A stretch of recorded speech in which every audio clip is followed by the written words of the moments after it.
Okay, so, hi, hello, welcome back to the final part of Borrasca. And what I mean by that, this is like the final in-canon ending, and there's a fifth part to the story. I may or may not be making a video on that, unless you guys want me to. But yeah, but before I do get into the story, I do want to say, first off, this video is a one take. And second of all, Borrasca Part 4 gets fucking crazy. I don't think it's for the faint of heart, and there will be a trigger warning on this video. There is sexual themes, unpleasant sexual things that do happen, and, you know, it's not for the faint of heart. I am a 20-year-old male, and when I heard this shit, it made me shiver, and it was just fucking disgusting. So, yeah. I just want to get that out of the way. Yet again, if you don't like anything that involves any sexual themes, please consider, you know, tuning off the video. Because honestly, I don't want to subject you to things that you're not comfortable with. But I did promise my viewers on Twitch that I will, I will read the story to them. So yeah, so that's your little warning. And if you are, if you've been watching the series and you're like, all right, let's just get through it. Let's let's get into it. So, Borrasca Part 4.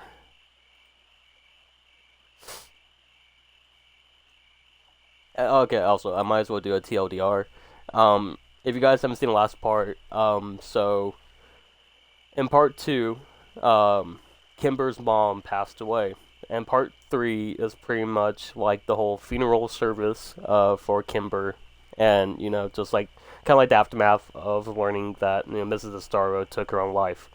So, you know, it was just a plan because Kimber's mom left a note for Kimber. Not for the dad, but for Kimber, as like by her herself. So, the group, Sam, Kyle, and Kimber, they were, they're hatching a plan to get the note from her dad's office because her dad took the note and was just holding it on him. So on the day of the funeral, they were doing their best to, try to get Kimber home so she can go to the office and find the note. Well, the plan goes awry. Kimber leaves by herself, leaving Sam and Kyle back at the funeral service. And Kimber went back to her house. And the plan seemed like it worked because Kimber got the note, but then Kimber just disappeared. She said someone is here and they haven't heard back from her. And then all of a sudden, Sam's father said that he believes that, Kimber and her dad just left town to, go grieve. Go grieve. And, Sam could tell that's bullshit. So, Sam tried. So, Sam and Kyle were like, we're not going to give up on Kimber. We're going to have to find her. So, they went to go look for Kimber. And, Sam kind of had like a little falling out with his dad to a certain degree. But then his dad convinced him that, dude, I'm looking for Kimber. I'm doing everything in my power to find them. And on the 11th night, that grinding, metallic, deafening sound from the mountains rang out. And Sam cried himself to sleep. And Kyle was screaming in agony. They knew that Kimber was dead. So that was the ending to part 3, and too long didn't read, or too long didn't listen to a part 3 that I have done. But yeah, so I thought I should also say that. Sorry for the beginning of these videos being kind of long, one takes are a thing after all. But yeah, okay. So after that little too long didn't read a part 3, let's get into part 4. When I pulled up to his house the next morning, I could tell Kyle had cracked. His skin had taken on a yellowed color, and his voice was flat and void of emotion. "It's not over yet, Kyle," I said as he dropped into the seat next to me. "Yes, it is, Sam," he all but whispered. "No, I don't believe that. Kimber's dad is missing too, you know. Maybe it was him. Instead, that was, that was... I couldn't bring myself to say it. We're living in hell. Drisking. It's hell in our own reality." I couldn't disagree. The town I'd grown to love seemed so foreign to me now. Whitney had been an outlier like I thought. Missing people were the norm here, and that would make Jimmy Prescott the king. He's Satan himself. As soon as those words were out of my mouth, Kyle punched the car door, awakening from his dead state with a rageful vigor. "I'll fucking kill Jimmy Prescott. Where is that motherfucker? You know he's involved in all of this, Sam. You know." "Maybe partially," I said, staring out the window. "His dad created the town that bred this shit, but I'm pretty sure the Prescotts are just running drugs. You know, the powder?" "Yeah, and so what? He's recruiting people to be drug mules or something?" "Maybe." I agreed for Kyle's sake, though I didn't really believe it. The sound, the great beast machine of Borrasca, gave off a distinct stench of death. And though I knew that physically that was impossible, I didn't change my mind about it. The air smelled different after the metallic wailing ended.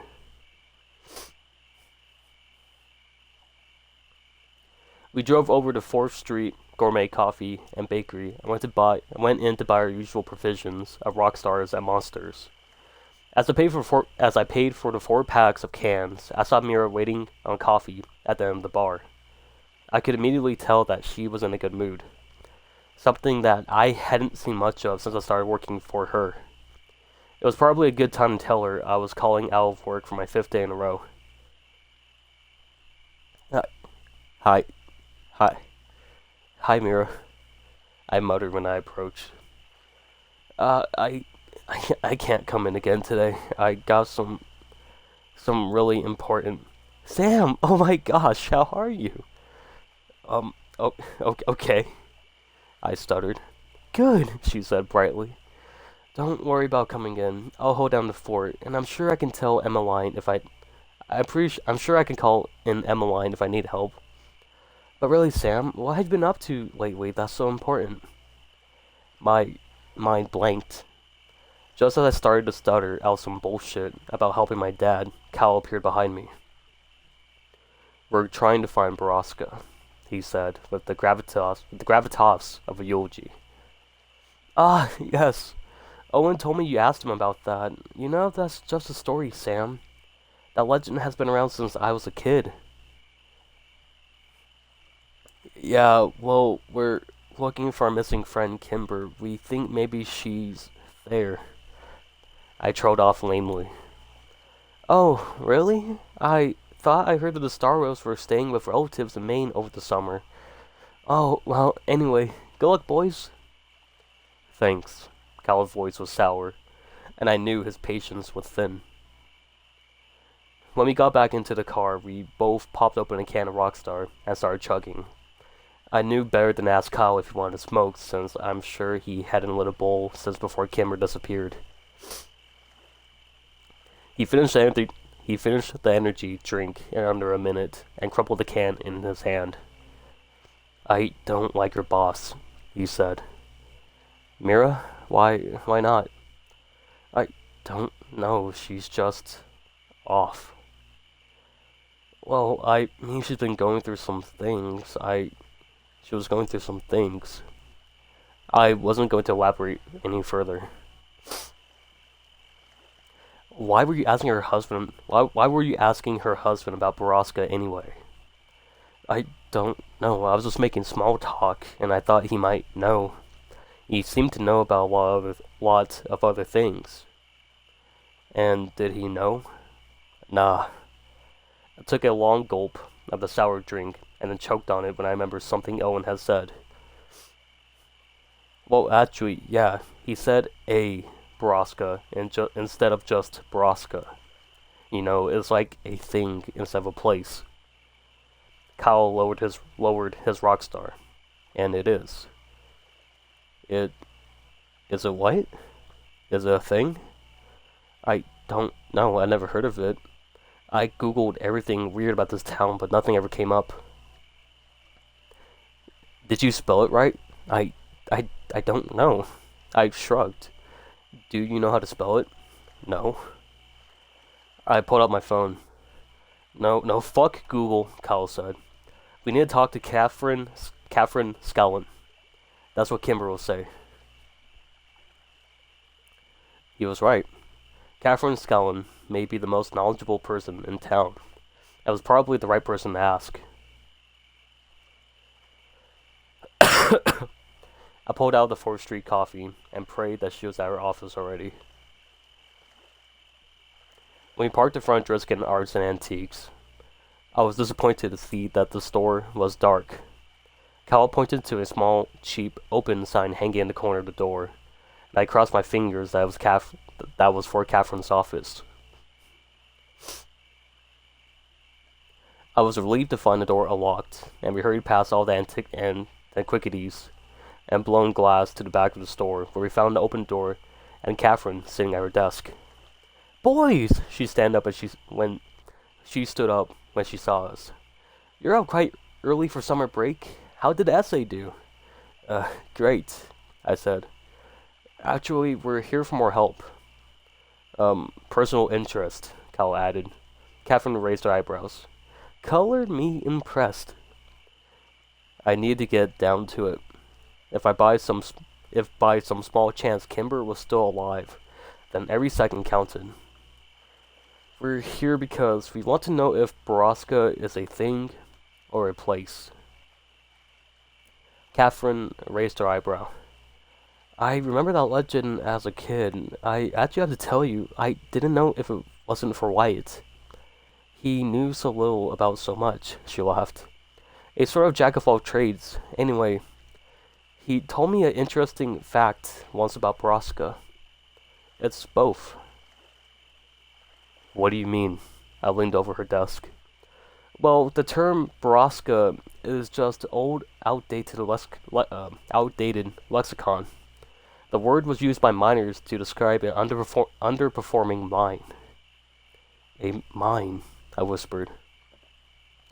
Kyle shook his head. "We've been looking at mines." "So all the mines in Butler County are Borrasca?" I asked. "Well, generally, it's only the first mine in the system to run dry that is called a Borrasca." "Do you know which mine ran dry first in our mining system?" Kyle asked from where he stood near the door, repeatedly clutching and unclutching a fist. Not off the top of my head, no," she laughed. "I can't look through. I think I have those records here somewhere." Catherine walked behind her desk and opened a drawer of loose files. "This is the odd thing to be interested in for boys your age. But I guess I should be glad you two are so eager to learn, especially over the summer." "Yes, ma'am. Very eager," said Kyle. "Is the Borrasca the first mine that ran out of ore? Or was that by chance the same one those kids disappeared in?" "The McCaskies? Oh, no, I don't think so. That particular mine was the Southwest mine and was very close to town. I think it was one of the last to close, actually. Ah, here we go. This packet should have the information." Catherine spent far too long moving books around on the desk to make room for the stack of papers she had. Kyle and I paced around the room, nervously, trying to appear casually interested, while the energy drinks started coursing through our systems. "Here we go. The first mine to close was the North Central mine, which was, yeah, actually one of the first to open." But where is it? Kyle walked over to the desk and braced his arms on it. Where is that mine? Catherine pulled over a different stack of papers and started to fumble through it. After the longest minutes of my life, she made a aha sound and pulled out a large, yellowed piece of paper that had been folded into a standard A4 size. She unfolded it on the desk and leaned over to read the markings. I could see from where I was standing near the doorway that it was a map, and I knew we weren't leaving this office without it. Let's see. The mine was further up on the mountain, a little harder to get. See? And she pointed at a small dot on the map was at least 4 miles from where we've been looking. Can we take this? Kyle asked. We'll bring it back. Of course, I'm sure I have copies. Listen, if you boys are going exploring, I'm bringing my dad, I lied. Oh, excellent then. You guys have fun. She yelled at us as we rushed out of the building. We didn't stop to answer her. Fun was far from our minds. It's so far from where we've been looking, Kyle stuttered. We need to go there now, and we need to get a gun. A gun? Where are we gonna get a gun, Kyle? From your dad. He's not gonna give us a gun, man. Fine. Fine then. Let's scout the place first, and then we'll come back with a gun. That didn't seem like a good idea to me either, but what choice did we have? After studying a map for several minutes, we realized the easiest way to access the mine was still through the Rest Rim Prescott Ore Trail. We parked at the trailhead and made the familiar hike down the marked trail, and then up the beaten path, realizing that we had to travel past the Amercott Fort on the way. And I knew in my heart that we were going the right way. We were walking the same path that so many people before us had on the way to Borrasca. But what had they found there? We passed the treehouse, which was as silent as the morning. We walked into the woods further north than we have ever been before, and soon we were flying blind. Hiking in the general direction of the dot on the map, and hoping we were still on course. Within an hour, I began regretting that we come without provisions, emotional and unprepared. By noon, we had been hiking for 4 hours, and it seemed to me that we were lost. I tempered the welling panic with thoughts of Kimber and Whitney, and the answers to the mystery that had absorbed my life for so many years. Kyle, for his part, said nothing and kept his eyes straight, and his mission his priority. And then, just as the sun teetered on the apex of day, we saw emptiness through the trees and the hard lines of man-made buildings. Kyle quickened his steps, and I rushed to keep up.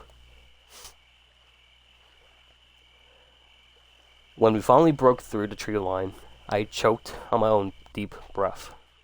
I fell back against a tree.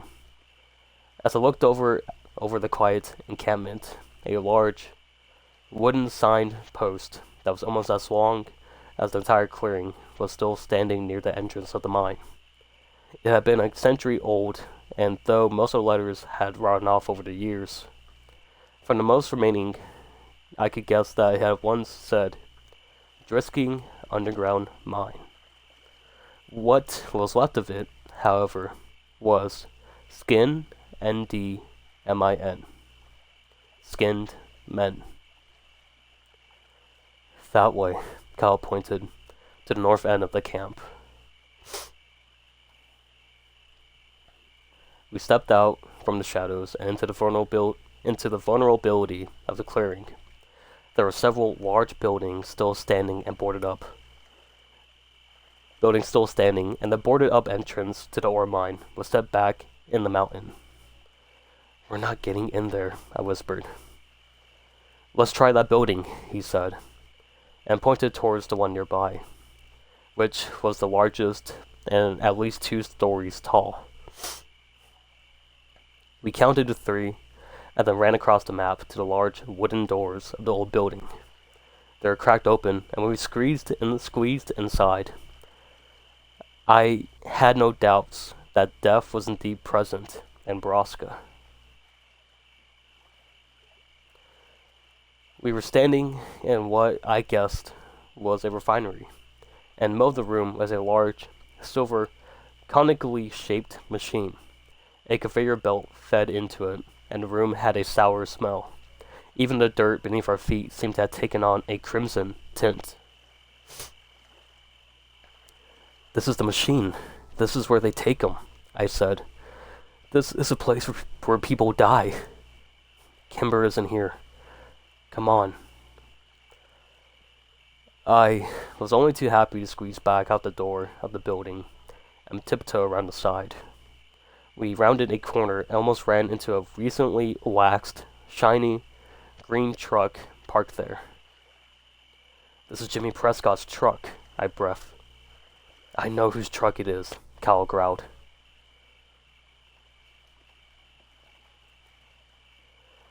Okay. So, I'm gonna stop it here just to say this. This is the part that you may want to click off of if you don't want to just hear me say what I'm about to say. I know the story to a degree, and looking down at what I'm looking at, you know, this is the part where trigger warning is gonna happen. If you want to continue on listening, feel free. But for those who don't want to hear it, feel free to click off the video now. So I'm gonna get back into it. So yeah, we were now on extraordinarily high alert. Kyle dropped to the ground and began to commando crawl around the building. I followed him, waiting to hear a shout or a gunshot, but none came. As we crawled around to the back of the building, Kyle turned around to me and put his finger over his lips, then pointed at a one-story brown building that was only a dozen feet away from us. He got into a crouched position and moved as fast as he could across the gap between the two buildings. I did the same. As soon as I reached the wall next to him, Kyle whirled around and put another finger to his lips, then pointed up to a window directly above us. There were noises coming from inside, and even to me, a 16-year-old virgin, the sounds of sex were unmistakable. We could hear an animalistic grunting and the tired, objecting groans of an old mattress. Unable to help myself, I whispered, "What the fuck?" to Kyle, but he was already gone. All caution abandoned, running around the side of the building. I followed him in through the first door, and we came upon the first door we came upon and was hit in the face by an invisible wall of filth and suffering. The smell knocked me back, but Kyle kept running. I followed him in, past crates of ramen noodles, MREs, bottled water, and boxes I had no time to read. I crossed another threshold and was suddenly surrounded by people. So many people. I had skidded to a halt and realized I was standing in a sort of dorm. Rows and rows of beds on either side of me, with people strapped to them. Some of them wearing dirty rags and some wearing nothing at all. Many seemed to be bloated, and I waited for one to call out to me, but they all remained silent. Some watching me through tired, dead eyes, and others turning away. Looking around, I realized they were all women, and the bloating I saw seemed to be pregnancies. Some were confined to the beds, and others were not. I looked around the room for Kyle. I saw him standing a little further in the long room looking back at me with the same confused, wild expression. I'm sure it was on my face also. I saw the realization cross his and called out to him, but he was already running again. I lost him before I'd taken 5 steps to follow. I figured it was probably best just to keep running, spread out and look for Kimber. I didn't see her in this room, and I was sure she would have called out to us if she was. I looked around for another door. I saw one cracked open on the left behind row of beds. I stared straight at it, and I made my way there, desperate to avoid the wretched, void eyes of the women around me. First, oh,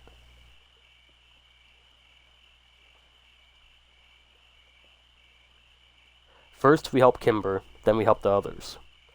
I will come back and help you all. I promise, as soon as I find Kimber. Without any thought, I pushed the door wide open as soon as I'd reached it and found the source of the noises we heard outside. It was Jimmy, something I'd been expecting to see, but the scene before me was not. He was hunched over the bed of an almost unrecognizable, unresponsive Christie, treating her like an animal. She watched me through the slits of her dead eyes, but she didn't call me for help. I thought I saw a tear run down her cheek before she turned her face away from me to face the wall on the other side. What the fuck? I didn't even realize the words were audible. I had never seen this depth of human suffering. Jimmy's head snapped around to look at me, and briefly registered surprise before he smiled at me, in a way that turned my insides to ice. He didn't stop what he was doing, and I wanted nothing more than to run over and push him off of Christie, but to my utter shame, I couldn't force myself to come further into that room. Sam! Sam! Kyle's voice echoed through the building, and immediately cured me of my paralysis. I found myself running back into the miner's dorm, and away from Jimmy Prescott and Christie. Kyle! Back here! Hurry, please! I fucking found Kimber! I followed his voice through the maze of beds and rooms as the cacophony of voices began to follow me. Help us! Please! There were maybe only a handful of girls yelling at me, but it sounded thunderously loud as it filtered through my guilt. The weight of their misery dropped down upon me, and it almost pushed me into the ground.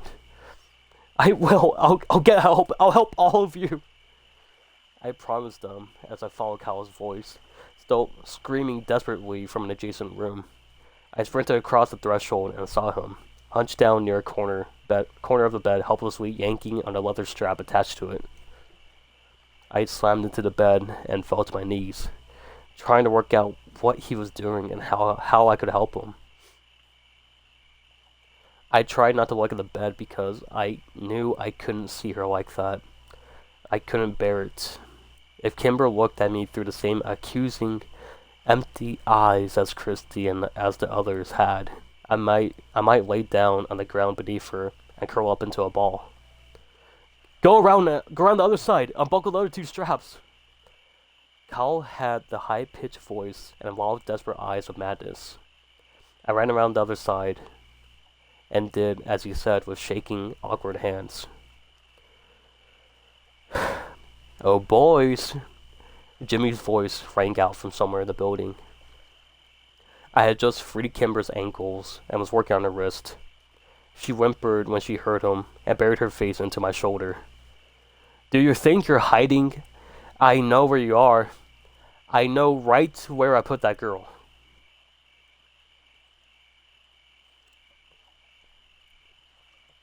I'll fucking kill you, Prescott, you sick cunt. I'll fucking stomp all your bones and bleed you out, you little motherfucker. Kyle had lost all reason and strategy. He was filled with rage instead of fear, and it scared me even more. I pulled Kimber's wrist from the final strap and yelled, Go! Now! We pulled Kimber up off the bed. I quickly realized that her legs could barely support her. She was heavily sedated and breathing weakly. We braced her on either side and moved as quickly as we could through the nearest doorway, away from Jimmy. We were in another dorm, though this one was filled with mostly empty beds. I could see sunlight shining through the door at the end of the long room as we raced towards it, as Kimber made little cries of pain. I didn't think my heart could break anymore, but I was wrong, because in the next moment, it did. I almost dropped Kimber when I saw her staring at me. Her eyes were hollow and uninvested, and when I turned towards her, she looked away immediately, as if she couldn't stand the sight of me. "Whitney," I said weakly. "Sam, let's fucking go!" Kyle screamed. I can't. I turned towards him as tears ran down my hot cheeks, and Kyle saw her too. I can't stay," Kyle said, still moving towards the door. "I have to get Kimber away from here. Please." But he knew I wasn't going anywhere now. "Good luck, bro," I said. And then we were both running in different directions. Whitney's hair was long, but it was thin, as was her face. Everything on her looked brittle except for her stomach, which bubbled out from her like an overblown balloon. She refused to look at me and flinched at my touch as I desperately tried to unbuckle her from her bed. I hadn't even finished the first belt when I heard Jimmy walk up behind me. I didn't bother to look at him or stop trying to free my sister. I didn't know what else to do. "I admire your grit, kid," Jimmy said, and then sat down on the bed behind me. I continued to watch me, giving no objection to what I was doing. "You probably think your friends got away, but there's no sense in false hope, is there? There's no sense in any of this." My voice sounded frail, and it cracked over the last word. "You're wrong about that," Jimmy sighed. "But just so you know, I got Clary out there looking for them already. People making a lot of noise coming down off this mountain. Trust me on that." "Sheriff Clary?" I was desperate to keep him talking. Anything to keep him from trying to stop me. "Oh yeah. You know, he was supposed to retire from the business, but unlike the previous sheriff, he kept a few horses in the race." "Horses?" Nothing made sense. "Yep." Jimmy slapped the bed next to him. "We call these buildings the stables." He laughed. I dropped the last buckle on the floor and looked down at Whitney. I expected her to spring up and run towards the door while I went after Prescott, but all she did was rub her wrist and itch her collarbone. Collarbone. Then she put her arms back where they'd been, turned her head away from me, and shut her eyes. I slumped down onto the bed next to her and picked up her cold hand. If she wasn't leaving here, neither was I. It was over. I sent a silent prayer up to a God I didn't know, and wished my friends safety. "Do you know what this is, Sam?" I shrugged. It didn't seem to matter. "It's all about babies." I stared down at Whitney and her swollen belly, but gave no indication I was listening. "You wouldn't believe how much money is in this industry. I mean, my dad was a smart man, and he knew we didn't have anything of value to sell, and back then, the Prescotts were dirt poor, out-of-work miners just like everyone else in town. He first got some ideas when he sold my older brother off to pay for legal fees to fight the city. I mean, some people will pay 5 figures for a newborn. You know, even back then, the organizations that buy them, well, they buy in bulk, but we still make a killing off them, and our overhead is very low. Jimmy stood up and pulled a gun out of his waistband, then threw it on a bed across the aisle. You know, try to understand, Sammy. It's just not about the money. We use the stables for community services too. Lots of people in town come to us, you know, ever since the 50s. I couldn't take it anymore. I didn't want to be here, listening to this. I didn't want to see Whitney so broken, and I didn't want to wait for inevitable death either. This was torture in its purest form. What? What are you waiting for? Why don't you just kill me? This isn't a James Bond movie. I don't care about any of this shit. Jimmy laughed loudly, as it was the funniest thing he had ever heard. Kill you? Christ, kid. If I could, then I already would have. But I'm not allowed to kill you. I've been trying to decide if I want to fuck your sister right in front of you, though.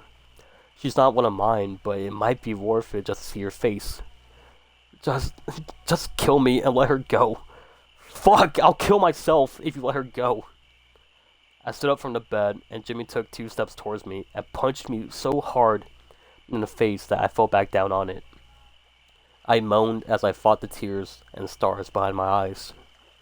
I can't let her go, you little fuck. She got one of our community services babies in her. Grace says she got another week to go. 2, tops. Jimmy looked down at Whitney and frowned. She's been putting out shit babies, though. And as soon as this one's out of her, she's got a date with a shiny gentleman. What the fuck does that mean? I yelled at him, and a loud ring suddenly filled the room. Jimmy held up a finger and pulled out a phone out of his pocket. I gotta take a business call. 2 minutes, and we can get back to our conversation.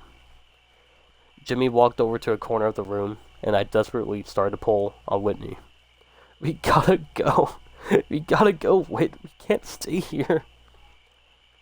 She kept her eyes shut and her body lax. Whitney, they're going to kill you. My head whipped towards the door as I heard a truck skid in the dirt just outside of it. Jimmy ended his phone call, and Killian Clary walked in, pushing a limping, bloody Kyle in front of him. Lose something, Prescott? Where's the girl? Couldn't find her. God damn it, Clary, you fucked us! Go back out there and find that girl! Jimmy snatched his gun off the bed and shoved it back into his waistband. Now listen here, you little shit, Clary growled. I ain't your fucking employee. I don't have all fucking day to play hide and seek in the woods. I'm telling you, she wasn't with him. So, I guess you want to know where she is. You should get it out of him. Clary threw Kyle down on the floor and spit near his feet. I gotta do your fucking job now? Jimmy walked over and without hesitation kicked Kyle so hard in the ribs, I heard some of them snap inside his chest. I tried to stand up, but I was still dizzy and fighting off the darkness. Where's your girlfriend, Landy? Prescott raised his boot and then stomped down hard on Kyle's ankle. He screamed in pain. I can do this all day, kid! Clary sat down on the bed across the aisle and lit a cigarette, watching impassively. Jimmy pulled Kyle to his feet and then punched him hard in the face. A few of Kyle's teeth scattered across the floor. Tell me, you little cunt! Jimmy punched him again in the face, and Kyle went limp. You're killing him! I screamed and jumped off the bed, running blindly towards Jimmy in a red rage. Clary stood up and caught me with no effort at all, holding my arms down the side. He laughed. A cigarette still tucked into the corner of his mouth, and I struggled helplessly against his chest.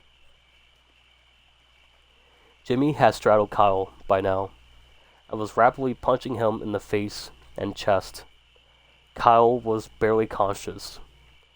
and I prayed he passed out from the pain. After a full minute of this, Jimmy stood up and rubbed his bloody fist. Last chance, Landy. Fuck you, Kyle said through a wheezing, rattled breath of air.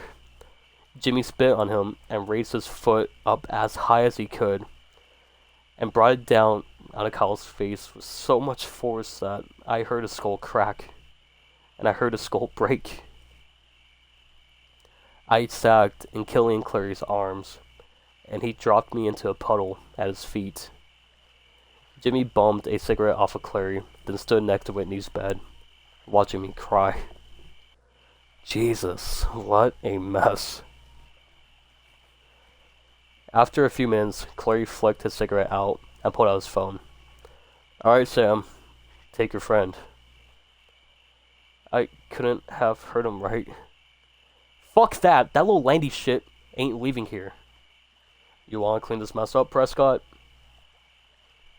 I stood up, and my knees didn't buckle beneath me.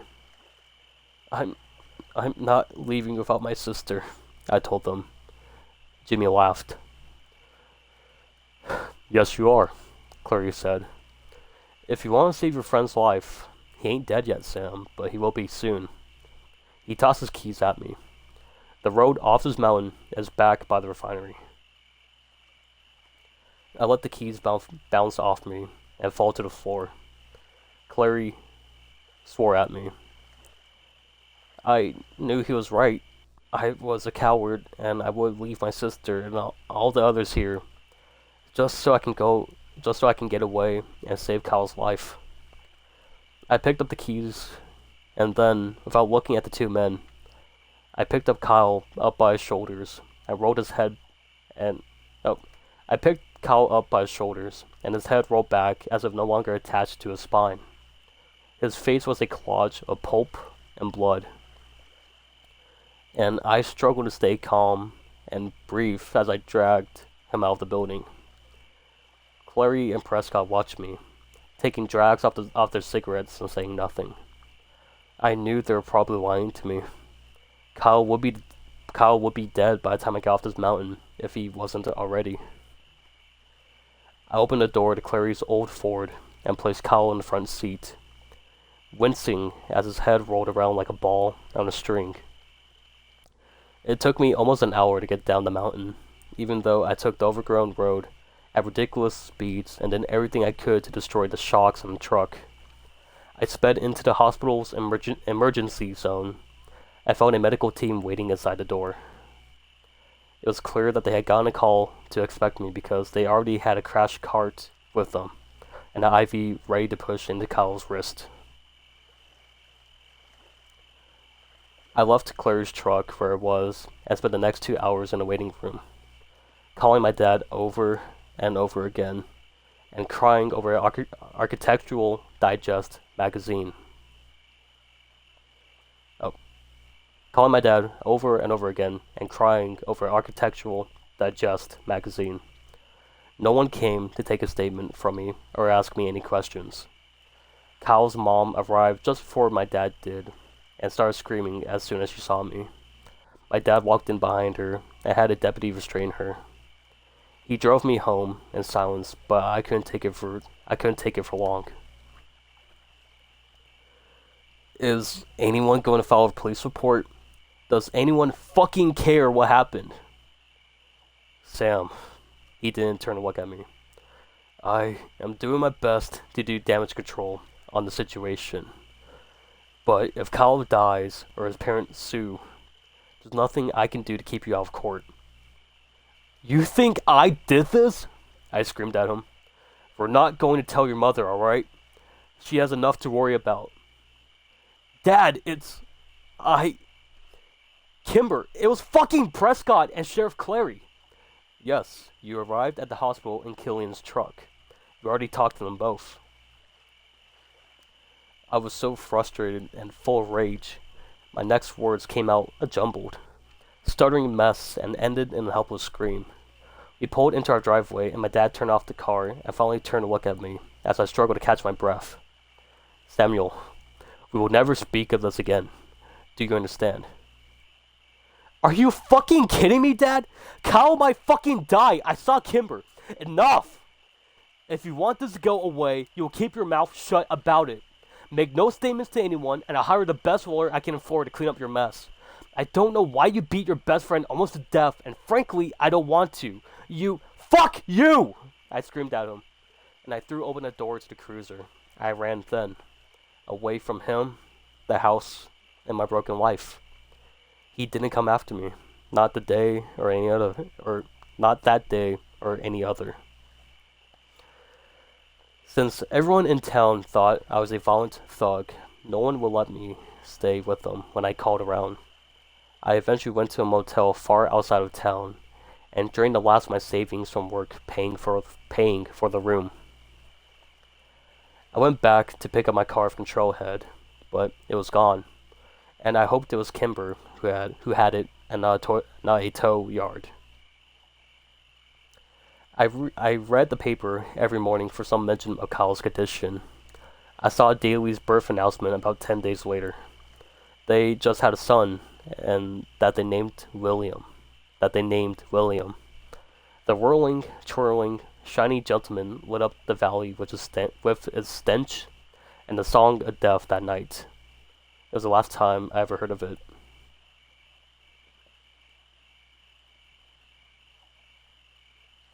I stayed in Drisking long enough after the money had run out, and I was sleeping on the concrete behind the motel. I stayed until Kyle was released from the hospital. A mute, empty-eyed, soulless vegetable. I went to see him once while only Parker was home, and threatened Parker until he let me inside the house. When I had assured myself that Kyle I knew was dead, and only his empty husk remained, I left his house and hitchhiked out of town. And after I spent 4 drunken, drug-fueled years in Chicago, I came home one day to find a letter waiting for me. It didn't have a return address, but it was postmarked California. I knew it was from her before I even picked it up. She ran so many of my assignments for me that I knew Kimber's handwriting better than my own. Inside it was a letter. The letter. I read it only once, many years ago, until I sat down to transcribe it today. My Kimber, I know you aren't going to understand why we did the things we did. It was all born out of love. At least it started that way. You are everything to me, and you'll always be my daughter. Do you understand? I'm leaving this world because of what I've done to you, not because of what you are. I don't want you to be upset about what you are, because who you are is beautiful.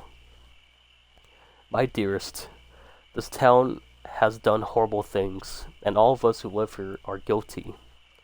Read this letter and leave this place. I need to tell you all of this. I need to start at the beginning. Somewhere along the way, decades ago, the major population of Drisking became unable to bear children. Most people blamed the town for letting the iron ore leak into our water table during the collapsing of our mines. This is the same water table that still provides the town's water today. They were never able to quite fix it, and the ore is toxic, and exposure caused infertility. The town did, and still does, suffer greatly from its effects. And the Prescotts, they solved the problem that no one could solve. It was an ugly, crass solution, but most people were happy to look away when they were able to raise families again. You see, they took girls, mostly women from other places, and they impregnated them and gave us their babies. And the town came under care of Thomas Prescott when he started to sell some of the babies on the side for a profit to rich couples. And the sheriff, he helped him do this. But then an ugly rumor started that they were selling to human traffickers. and the Prescotts had offered to triple the price for girls. And in town, we began to murmur, but once again we turned the other cheek when the city was suddenly flooded with money because of how well the traffickers paid. People had well-paying jobs again, and we were proud to call it risking home. So we said nothing, and those that did were taken to the mountain. Because that is where they do it. There's a place in the mountain where the women are taken. Kimber.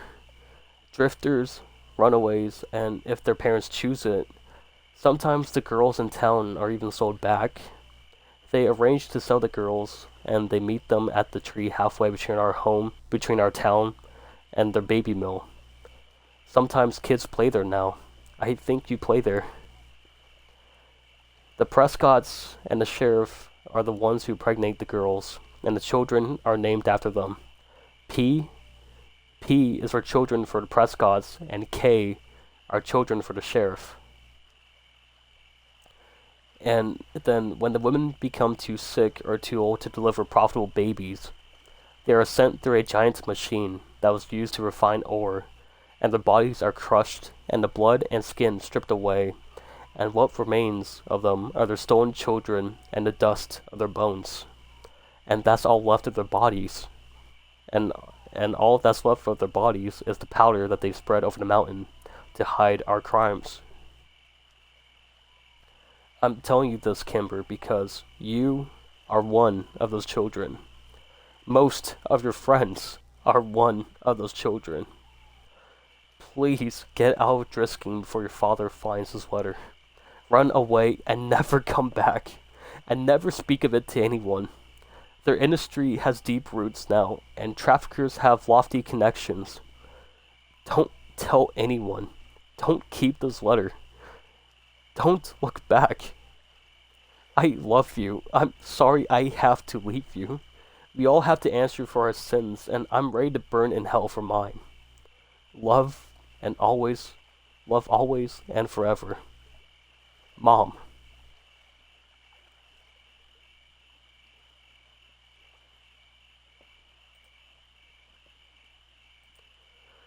Okay, so that is the end of Borrasca. And yeah, this is why I did not really want to read it on stream, but yeah, I did promise my viewers that I would read them Borrasca. So yeah, the kid that was born to I'm pretty sure was Mira. The kid's name starts with W, and the main character's name is Sam Walker, and his dad was the sheriff. So his dad went there and he did the deed with one of the women, and now his dad is in the ring alongside Killian Clary and Jimmy Prescott. That's why in part 1 I told you guys to make sure to listen and make sure to keep tabs of people named with P and K, like Philip Sanders, and Kyle and Kimber. I think that's why Kyle's mom did not want Kyle and Kimber to date, because they are technically related. They were both ginger-haired kids. And also K and K. But yeah, that was the story of Borrasca by Rebecca Kingle. This has been a multiple day thing I've been doing on stream. And there is one more part of Borrasca, and that is I'm pretty sure this is the non-canon ending or kind of like thing.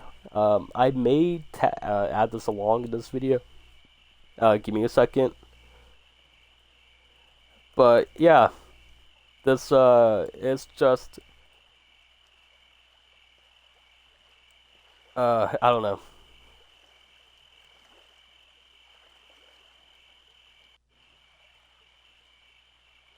Okay, hold on. I'm looking at Borrasca Part 5 right now. This may have to be...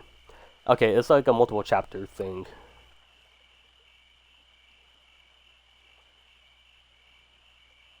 Okay, yeah. So I'm looking at it right now. It seems like kind of like a thing that she wrote, she tacked onto it after. But yeah, so I may read that um, later if you guys want to see it. But yeah, I don't know what to really say outside of that because of that ending to Borrasca. But yeah, there may be a part five if you guys are interested in it. But yeah, the links are down below. If you enjoyed, subscribe. I do creepypasta videos and horror stories, stuff like that. So if you want to see more, feel free to subscribe. Links are down below. Please use code GOONS at gamersubs.gg. I'm gonna go and put some soap in my eyes and, I don't know, try to forget everything. But yeah, so thank you guys so much for watching. I'll see you guys later. Bye, everyone.